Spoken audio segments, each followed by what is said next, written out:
Dans le labyrinthe des mots, des locutions et des expressions, on s'y perd parfois. Mais chaque mot a son histoire, et chaque histoire, son fil conducteur. Sur la chaîne YouTube IJC Group, je vous propose Le Fil d'Ariane, le podcast qui vous donne la clé pour comprendre les expressions françaises, une à la fois, un jour à la fois. Le Fil d'Ariane, votre rendez-vous quotidien sur IJC Group.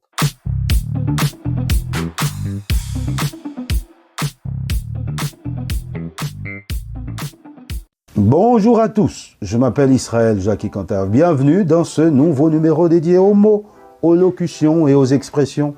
Comme chaque jour, je vous propose d'effectuer ce voyage intergénérationnel consacré à la magie des mots et des expressions.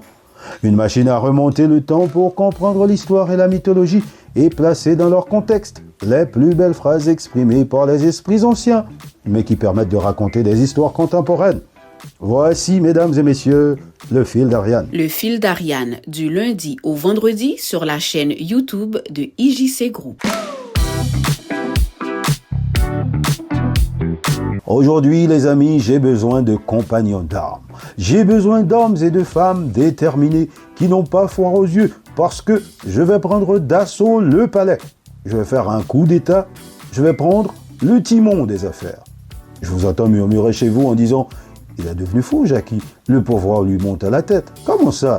Nous sommes en 2025 et il veut faire un coup d'État. » Remarque, j'aurais pu faire mieux que les 9 qui sont au pouvoir. Bon, trêve de rigolade, ce n'est pas littéral. Vous l'aurez compris, c'est une expression, le timon des affaires, et on va en parler. Souvent dans les médias, nous entendons dire « pour ceux qui sont au timon des affaires ». Alors d'entrée de jeu, ce n'est pas le petit mont des affaires, dans le sens d'une petite montagne, comme on a pu l'entendre ça et là. C'est le timon, T-I-M-O-N. Et pour bien comprendre l'expression, il faut remonter vers 387 avant Jésus-Christ, dans l'allégorie du navire, formulée par le philosophe grec Platon dans son ouvrage « La République ». Cette anecdote est en fait une métaphore utilisée par Platon pour expliquer pourquoi les philosophes, malgré leur sagesse, sont souvent considérés comme inutiles par le peuple et pour critiquer la démocratie athénienne de son époque. En effet, Platon imagine un navire qui représente l'État ou la cité et dépeint la situation à bord. Le propriétaire du navire, le peuple, le démos, le propriétaire est plus fort et plus grand que tous les autres. Mais il est un peu sourd, il a une vue courte, il manque de connaissances en navigation. Il est donc facilement influencé. L'équipage, les politiciens, les démagogues, les marins se disputent le contrôle du timon, le gouvernail. Chacun prétend savoir diriger, même s'il n'a aucune compétence en navigation. Il n'étudie pas la mer, les vents ou les étoiles. Ils s'allient, se battent et tentent de manipuler le propriétaire avec du vin ou des flatteries pour obtenir le contrôle du navire. Ça, ce sont les politiciens. Le vrai pilote, le philosophe, au milieu de cette cohue se trouve le seul homme qui connaît véritablement l'art de naviguer. Il est le seul à étudier le ciel, les saisons, les vents et les astres pour déterminer la meilleure route. Cet homme, le vrai pilote, est ignoré, il est moqué, il est traité de rêveur inutile, de bailleur aux étoiles par l'équipage, car il ne participe pas à la lutte pour le pouvoir et refuse de flatter le propriétaire. Le fil d'Ariane, votre rendez-vous quotidien. L'anecdote illustre le point de vue de Platon selon lequel l'État ne peut être bien dirigé que par ceux qui possèdent la science du gouvernement, les philosophes. La démagogie est le fait de marins ignorants qui s'emparent du timon par la ruse et la force, conduisant le navire de l'État à sa perte. Le véritable dirigeant, le philosophe, est rejeté par la masse, le peuple, car il refuse de céder à l'ignorance et à la flatterie. Parler du navire de l'État souligne que diriger un pays est un art complexe qui requiert habileté, prudence et la capacité de naviguer à travers les tempêtes, la difficulté, les guerres, les crises économiques pour assurer la sécurité et la prospérité de l'équipage, c'est-à-dire les citoyens. En résumé, l'expression « le timon des affaires » est une locution figurée qui signifie le gouvernement, la direction ou la conduite des affaires publiques ou de l'État.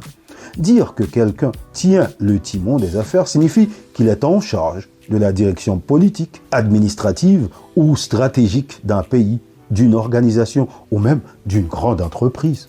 Dans son sens initial, le timon était à l'origine la barre du gouvernail d'un navire. C'est l'instrument physique que le pilote tenait pour diriger, orienter et manœuvrer le vaisseau. Dans son sens figuré, le navire ou la barque est devenu une métaphore pour l'État, la nation, l'organisation. Par conséquent, tenir le timon est devenu l'acte de tenir les rênes, d'exercer le pouvoir de décision et d'assurer la gouvernance. L'expression est souvent utilisée dans un contexte soutenu ou historique pour désigner un chef d'État, un ministre important ou toute personne ayant une influence déterminante sur le destin du peuple, sur le destin d'une entité. Le fil d'Ariane, une expression un jour à la fois. Et voilà les amis, le fil d'Ariane, c'est fini pour aujourd'hui. Mais vous le savez, le fil d'Ariane, c'est un rendez-vous quotidien. Donc, je vous retrouve demain. Et cette fois, nous allons essayer de comprendre la furie de certains, parce que j'ai osé prendre le timon des affaires. Mais d'ici là, continuez de vous abonner à la chaîne YouTube IJC Group pour découvrir d'autres contenus.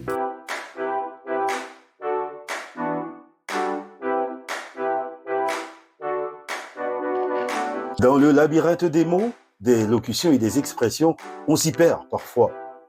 Mais chaque mot a son histoire, et chaque histoire, son fil conducteur. Sur la chaîne YouTube IJC Group, je vous propose le fil d'Ariane, le podcast qui vous donne la clé pour comprendre les expressions françaises, une à la fois, un jour à la fois. Le fil d'Ariane, votre rendez-vous quotidien sur IJC Group.